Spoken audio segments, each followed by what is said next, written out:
I grew up in the countryside in a village that had one of those old stone hinges built into the road that separates two villages. It was just a normal old stone hinge like you see in a lot of European villages. Just a little side note, if you don't know what a clapper bridge is, it is basically a bridge that instead of having railings has one big slab of stone that acts as a gate. The villagers would raise and lower the slab to let people or animals through and to keep wild animals out. They were usually pretty heavy and made a loud sound when they hit the sides of the bridge.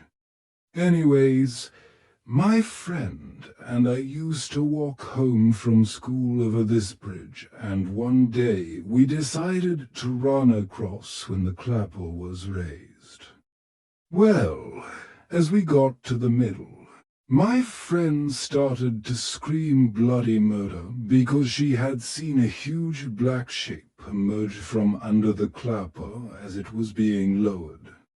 She said it looked like a giant leech or an oversized slug, all black and slimy.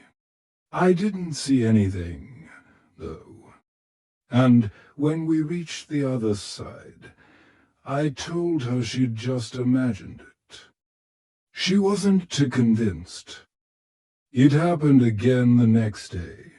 We were walking home again, and we decided to race across the bridge, and once again, as we got to the middle, the clapper started to come down.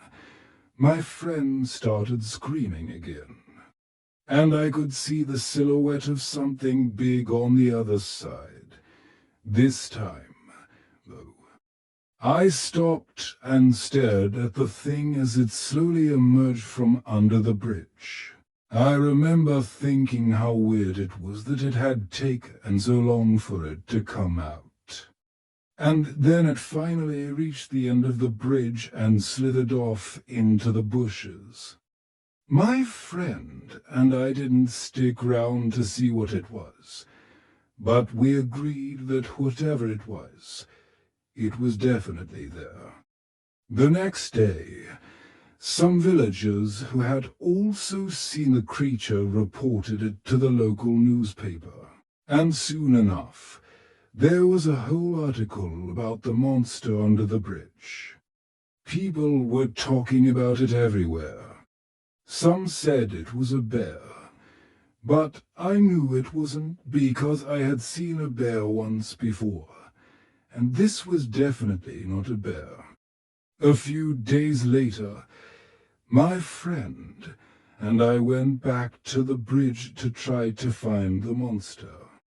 Of course, we couldn't find anything, but we did find a set of weird, almost alien-like tracks in the mud near the edge of the bridge. We took these tracks to the local police, but they weren't much help. They just laughed at us and said it was probably just a dog or something. It's been years now since I've lived in that village, but sometimes I think about that strange creature and wonder what it could have been. One day I hope to go back and see if it's still there.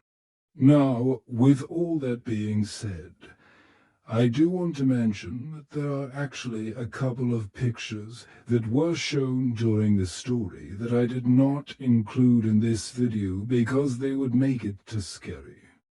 So, if you're interested in seeing them, you can check out my social media. Also, I just want to say thank you guys so much for listening, and I'll see you all next time. Bye.